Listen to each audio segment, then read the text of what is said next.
Hello, I'm Sven with Bartels, and I would like to talk today about one of our door systems, the flush to the walls. As you can see here, we have both doors flush to the wall. The left one swings open in a regular way, and the right one swings into the room in swing while it's still flush to the wall. Let me bring you a little bit closer here.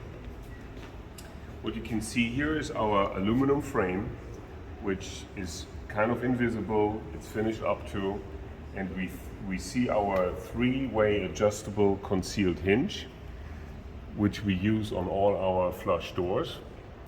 And you see the sound seal, which is routed into the aluminum and gives a sturdy look and sound-proof feature here.